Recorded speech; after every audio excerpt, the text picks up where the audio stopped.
The will was still open on the mahogany table when I understood what I was worth to them. Nothing. Less than nothing, perhaps. A burden to be tolerated until I was useful, and then discarded. I stood there, the expensive Persian rug feeling like rough gravel beneath my bare feet, listening to my mother's brittle voice echo through the hallway, each word a calculated blow. They thought I would accept it. They thought I would understand. If your family has ever made you feel invisible, subscribe now. My life, at least from the outside, probably seemed charmed. I grew up in a sprawling house in Connecticut, attended the best schools, and never wanted for anything material. But behind the facade of privilege lay a constant low-grade ache, a feeling of always being second best, of never quite measuring up. My older sister Bethany was the golden child, beautiful, charismatic, and seemingly incapable of doing anything wrong in my parents' eyes. I, Violet, was the steady one, the reliable one, the one who could always be counted on to pick up the pieces. It wasn't that they were unkind to me exactly. It was more like I existed in a different category, a sort of supporting character in the grand narrative of their lives, a role I never auditioned for. Bethany's triumphs were celebrated with lavish parties and effusive praise.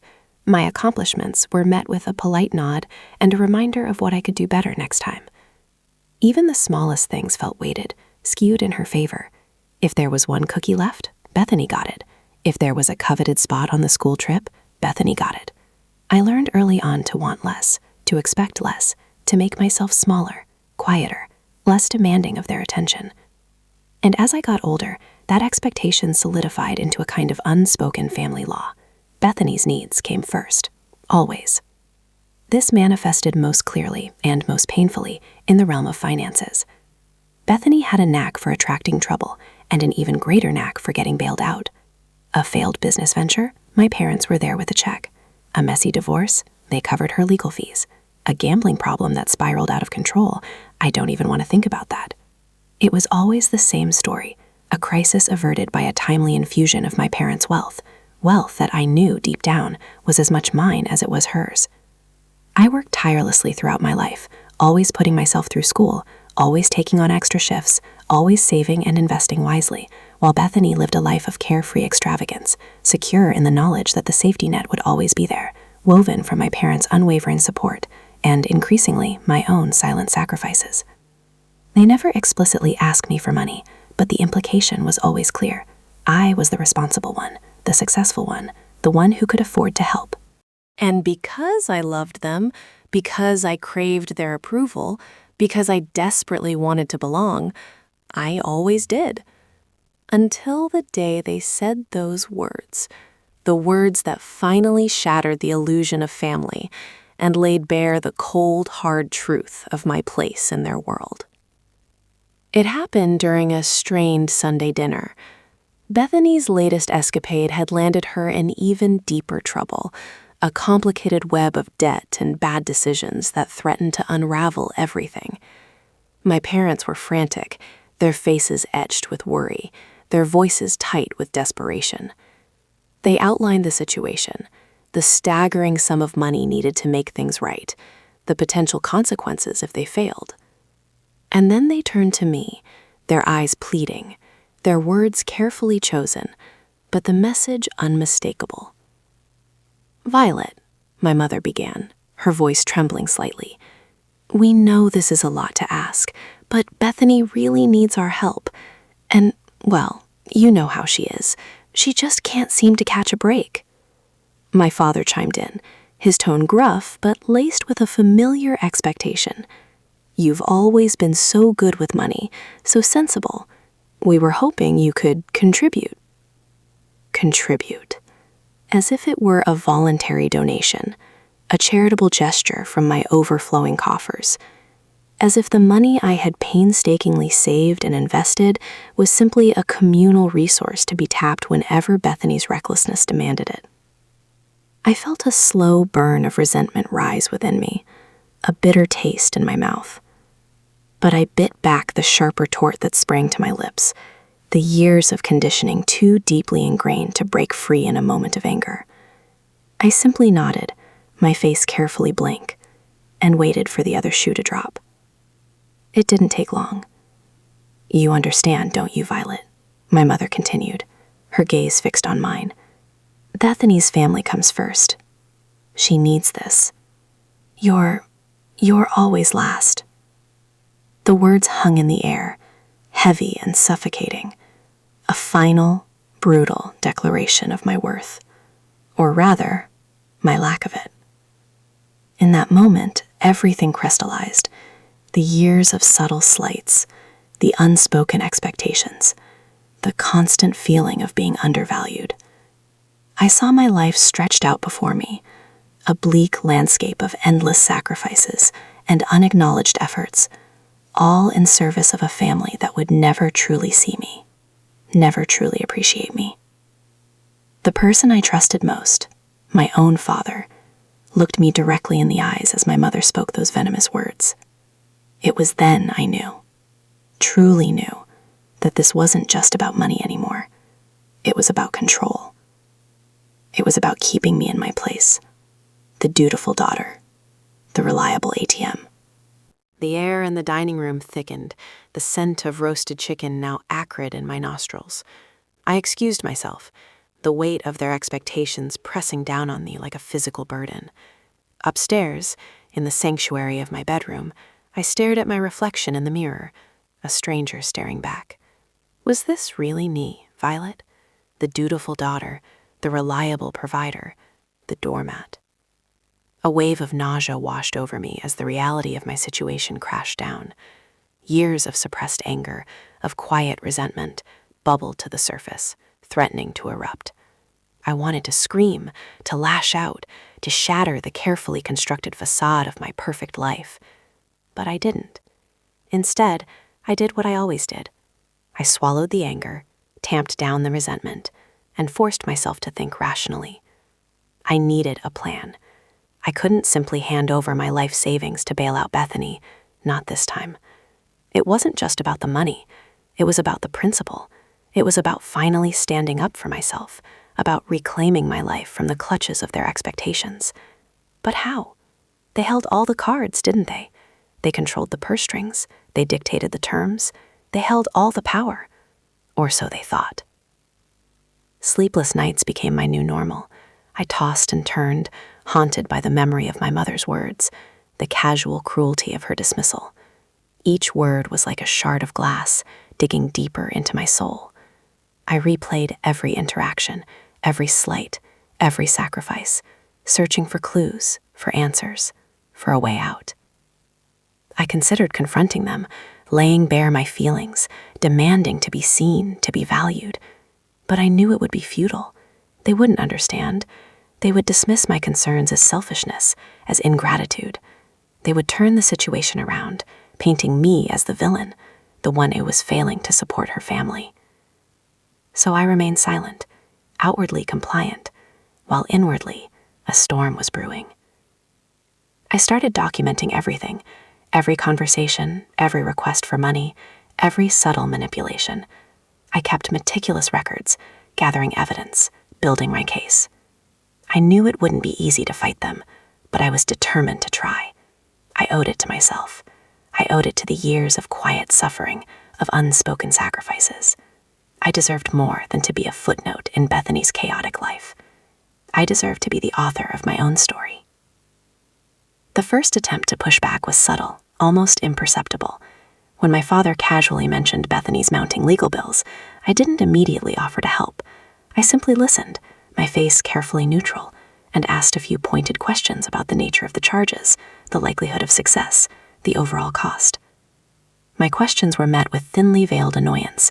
They weren't used to me questioning their decisions, to me scrutinizing Bethany's endless misfortunes. "Don't worry about the details, Violet," my father said, his voice edged with impatience. "Just trust us. We know what's best." But I didn't trust them. Not anymore.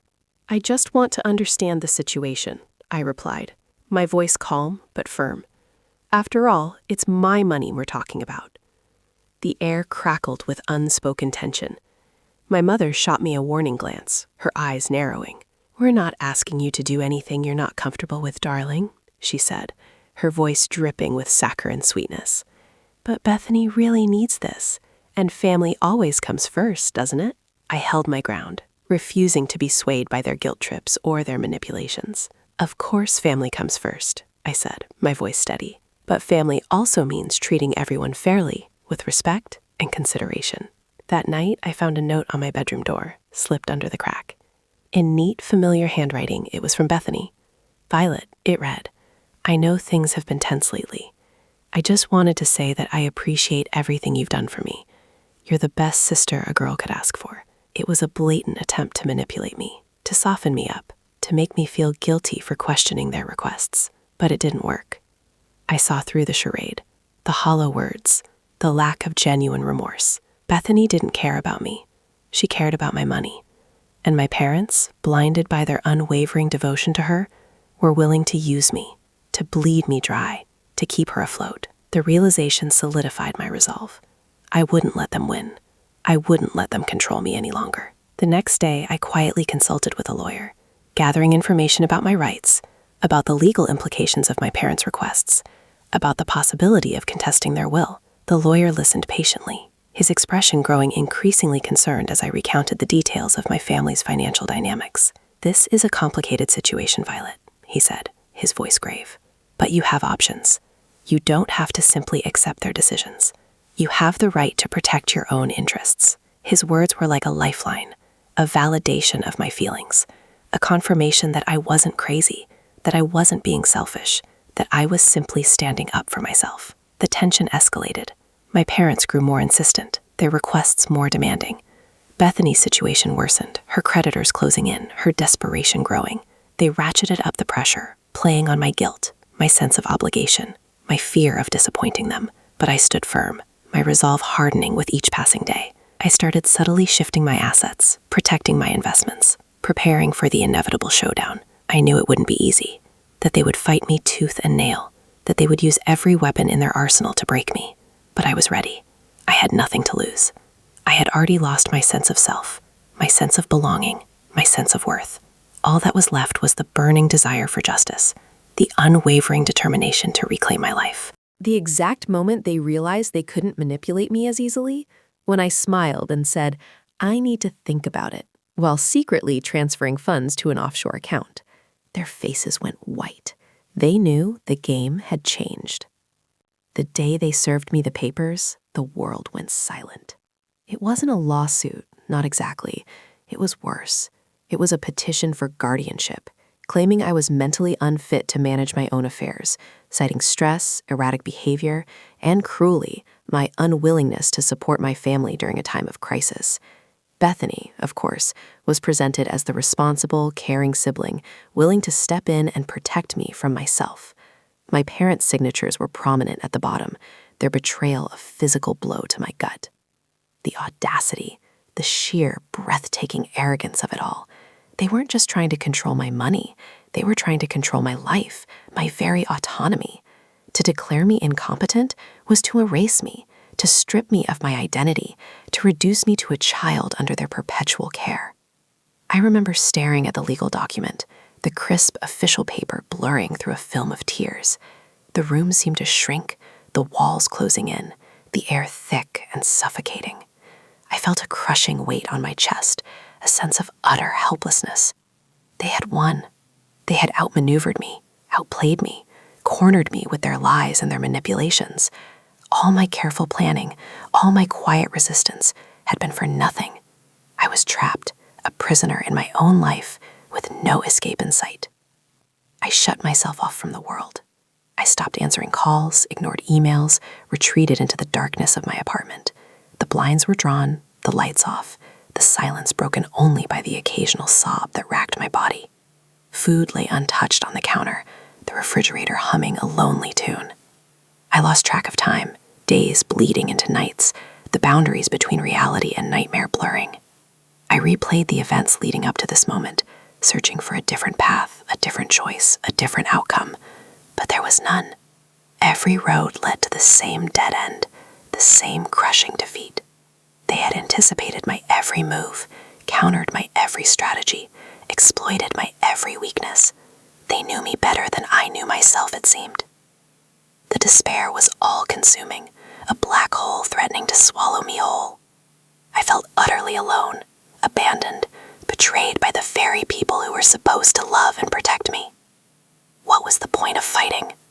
What was the point of living if this was all there was? I thought about just giving up, signing the papers, surrendering to their control. It would be easier, wouldn't it, to simply let them have what they wanted, to fade into the background, to become the invisible woman they had always wanted me to be. Then, one morning, I woke up with a strange sense of clarity. The despair was still there, a dull ache in my heart, but it was no longer all-consuming. A tiny spark of defiance flickered within me, a refusal to be extinguished. I looked around my darkened apartment, at the mess and the chaos, at the reflection of my own brokenness in the mirror, and I realized that giving up was exactly what they wanted. It was what they expected. It was how they had always controlled me, by preying on my insecurities, by exploiting my vulnerabilities, by making me believe that I was powerless. But I wasn't powerless. I still had a voice. I still had a mind. I still had the ability to fight back. It wouldn't be easy. It would be messy. It would be painful. But I couldn't let them win. I wouldn't let them define me. I wouldn't let them steal my life. I stood up, walked to the window, and threw open the blinds. Sunlight flooded the room, chasing away the shadows, illuminating the dust motes dancing in the air. I took a deep breath, feeling the warmth on my skin, the air filling my lungs. It was time to stop being a victim. It was time to become a strategist. The first step was to understand their game, to dissect their motives, to identify their weaknesses. They thought they were untouchable, invincible, beyond reproach. But everyone has a weakness. Everyone has a secret. And I was going to find theirs. The game had changed. They had declared war. And now I was going to fight back. I started small, meticulously reviewing the guardianship papers, poring over every line, every clause, every legal technicality. I contacted the lawyer again, this time with a newfound determination, a steely glint in my eyes. I asked him about the burden of proof, about the evidence they would need to present, about the possibility of discrediting their claims. He seemed surprised by my transformation, by the sudden shift in my demeanor. "You're a different person, Violet," he said, a hint of admiration in his voice. "What changed?" I simply smiled, a cold, hard smile that didn't reach my eyes. "I realized I have nothing left to lose," I replied. And it was true. They had taken everything from me, my money, my freedom, my sense of self-worth. But they couldn't take my spirit. They couldn't take my will to fight. And that, I realized, was the most powerful weapon of all. I started digging into Bethany's life, discreetly, carefully, uncovering the secret she had so carefully hidden. The gambling debts were far worse than I had imagined, the extent of her recklessness truly staggering. But there was more, much more, a string of failed business ventures, each one propped up by my parents' money, each one leaving a trail of broken promises and ruined lives. And then I found it, a small, almost insignificant detail, buried deep within a mountain of financial records. A connection between Bethany and a shady offshore account. A connection that could implicate her in something far more serious than mere financial mismanagement. The pieces started to fall into place, the puzzle coming together, revealing a picture far darker than I had ever imagined. They thought I was broken. They thought I was defeated. They were wrong. The reckoning was coming. The discovery of the offshore account was the linchpin. It wasn't just about tax evasion. It hinted at something far darker, possible involvement in a money laundering scheme connected to some very unsavory characters. I needed proof, irrefutable evidence that would stand up in court and expose Bethany's criminal activities. I couldn't just present allegations. I needed documentation, bank statements, transaction records, something concrete that would leave no room for doubt. That's when I contacted Daniel, a former classmate from college who had become a forensic accountant. We hadn't spoken in years, but I remembered him as being brilliant, meticulous, and fiercely loyal. I explained the situation, omitting the personal details, focusing solely on the financial irregularities I had uncovered. I told him I suspected foul play, that I believed Bethany was involved in illegal activities, and that I needed his help to prove it. He was hesitant at first, citing professional ethics and potential legal ramifications. But when I mentioned the offshore account and the possible money laundering connection, his interest piqued. He agreed to take a look, unofficially, off the books. I provided him with copies of the financial records I had obtained, careful to redact any personal information that might compromise my identity. He spent weeks poring over the documents, tracing transactions, analyzing data, and uncovering hidden connections. The deeper he dug, the more alarmed he became. He confirmed my suspicions about the money laundering scheme, revealing a complex web of shell corporations and hidden accounts designed to conceal the flow of illicit funds. He also discovered evidence that Bethany had been systematically embezzling money from my parents' business for years, siphoning off funds to support her lavish lifestyle and cover her gambling debts. While Daniel was working on the financial side, I focused on gathering evidence of my parents' manipulation and control. I knew that their testimony would be crucial in the guardianship hearing, that they would paint me as unstable, irrational, and incapable of managing my own affairs. I needed to discredit them, to expose their lies, to show the court that they were acting out of self-interest, not out of concern for my well-being. I remembered the note Bethany had slipped under my door, the insincere apology, the blatant attempt to manipulate me.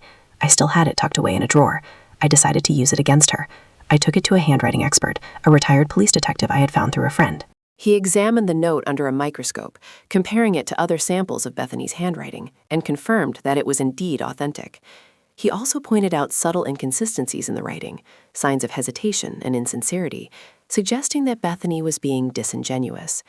This, combined with the forensic accounting, was going to be a symphony of destruction. I also started secretly recording my conversations with my parents, using a small, inconspicuous voice recorder I had purchased online. I knew it was a risky move, potentially illegal in some jurisdictions, but I felt I had no other choice. I needed to document their behavior, to capture their manipulative tactics, to expose their true intentions. The conversations were excruciating, each one a carefully orchestrated dance of deception and control. They would start with seemingly innocent inquiries about my well-being, then gradually steer the conversation towards Bethany's financial woes, subtly pressuring me to help. They would use guilt trips, emotional blackmail, and outright lies to try to manipulate me, all the while denying that they were trying to control me.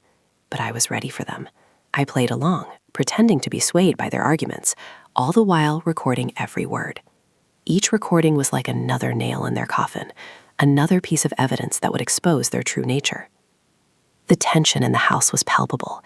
They knew something was up, that I was no longer the docile, compliant daughter they had always known. They could sense my resistance, my defiance, my growing strength. They became more aggressive, more demanding, more desperate. They started monitoring my phone calls, intercepting my emails, even following me when I left the house.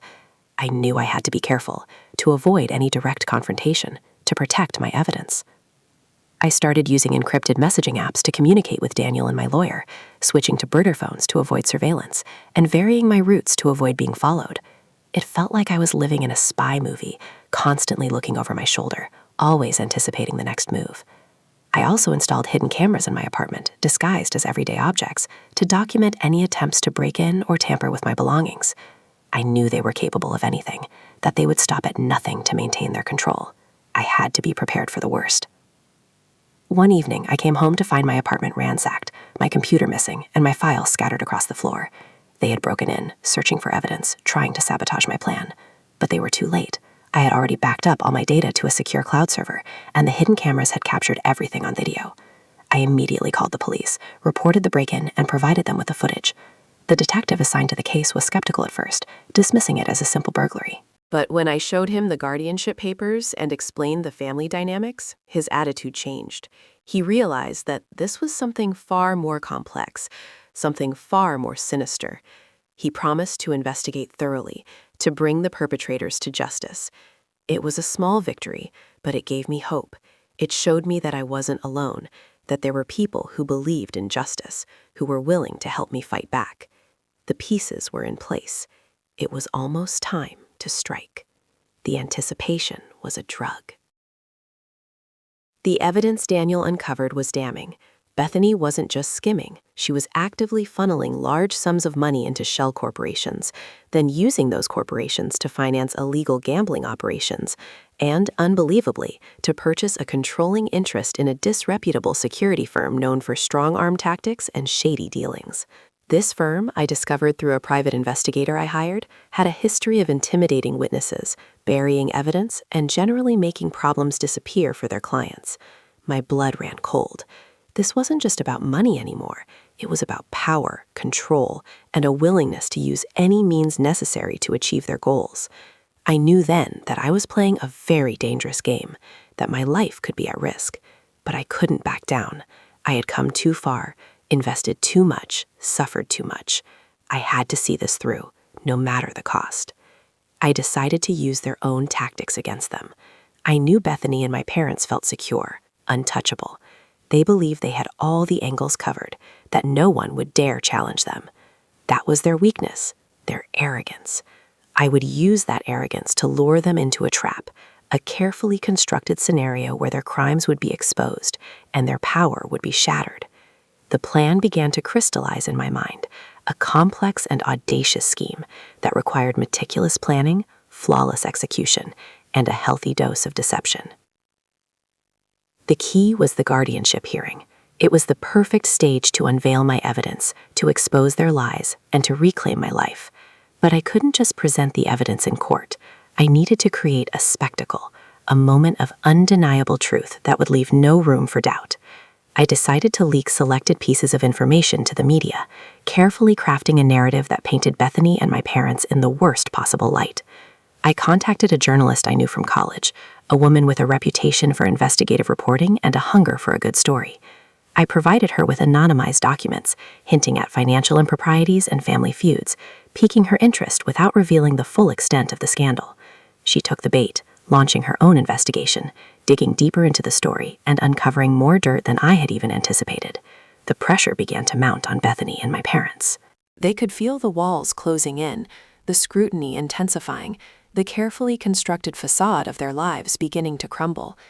They became more desperate, more erratic, making mistakes that further exposed their guilt. The security firm Bethany had invested in started making subtle threats, attempting to intimidate the journalist, planting rumors about her personal life, trying to discredit her reporting. But she refused to back down, fueled by her own sense of outrage and a desire to expose the truth.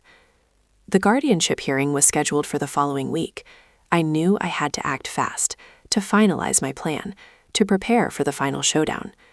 I arranged a meeting with my lawyer and Daniel, laying out my strategy, outlining the evidence we would present, and anticipating their possible countermoves. We spent hours going over every detail, fine-tuning the plan, ensuring that every contingency was covered. The tension in the room was palpable, a mixture of excitement, anxiety, and determination.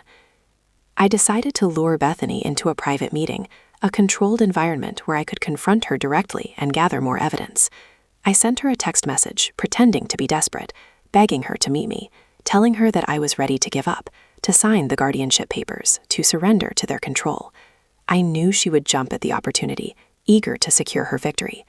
I chose a secluded restaurant, a quiet place where we could talk without being overheard. I made sure to book a table in a private room, ensuring that our conversation would be confidential. I also arranged for hidden cameras to be installed in the room, disguised as smoke detectors, capturing every word, every gesture, every expression. When Bethany arrived, she was beaming, radiating an air of smug satisfaction. She thought she had won, that I was finally broken. She couldn't have been more wrong. I started by feigning weakness, apologizing for my behavior, telling her that I had been foolish, that I had made a mistake. I told her that I realized she was only trying to help me, that she had my best interests at heart. She lapped it up, basking in my apparent surrender. Then I slowly started to turn the tables. I asked her about the offshore account, about the money laundering scheme, about the security firm. Her smile faltered, her eyes narrowed, her body language shifting from confidence to defensiveness. She denied everything, of course, but her denials were weak, unconvincing. I pressed her harder, presenting her with evidence I had gathered, confronting her with her lies.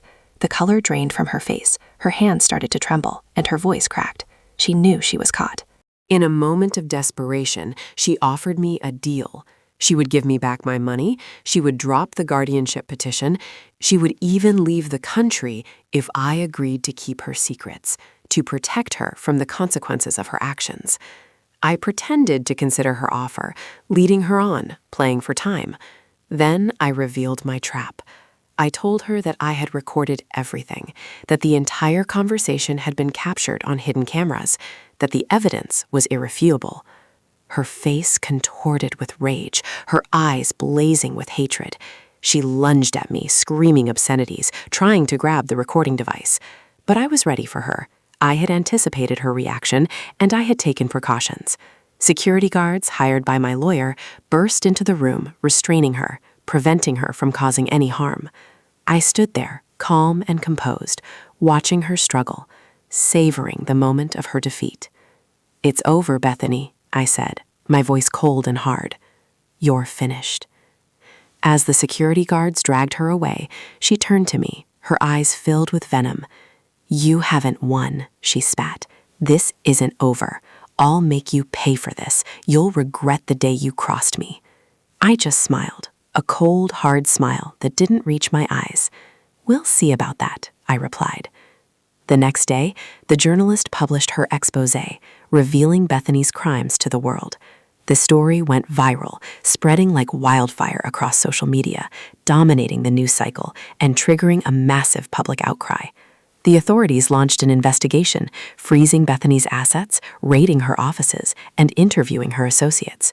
My parents, caught in the crossfire, were horrified, their reputations ruined, their business empire collapsing. The guardianship hearing was postponed indefinitely. But that was just the beginning. The real fireworks were yet to come. I knew they wouldn't go down without a fight, and I was ready for them. I was waiting, patiently, for them to make their next move, for them to walk right into my final, devastating trap. The guardianship hearing, though postponed, became the least of their worries. The journalist's exposé had ripped open a chasm in their carefully constructed reality, and the authorities were swarming. I sat back, a strange calm washing over me, as the pieces I'd meticulously arranged began to fall with brutal precision. My parents, facing the very real possibility of losing everything, turned on each other with a ferocity I hadn't anticipated.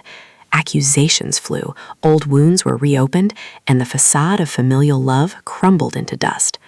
My father, desperate to salvage some semblance of his reputation, attempted to distance himself from Bethany's actions, claiming he was unaware of her illegal activities. Bethany, in turn, accused my mother of being the mastermind behind the money laundering scheme, alleging that she had been using the business as a front for years. The police, armed with the journalist's findings and the evidence Daniel had uncovered, descended upon their home, executing search warrants and seizing financial records. The sight of my parents being led away in handcuffs was surreal, a moment I had fantasized about for years, but now that it was actually happening, I felt strangely numb. There was no joy, no triumph, only a profound sense of emptiness. The legal battles that followed were protracted and messy. Bethany, facing multiple charges of fraud, embezzlement, and money laundering, fought tooth and nail to avoid prison. She hired a team of high-powered lawyers, using every trick in the book to delay the proceedings and obfuscate the truth. But the evidence against her was overwhelming, and ultimately she was convicted on all counts. She received a lengthy prison sentence, her lavish lifestyle replaced by the cold reality of a prison cell. My parents, facing charges of conspiracy and obstruction of justice, fared slightly better, but they were still found guilty and sentenced to probation and hefty fines.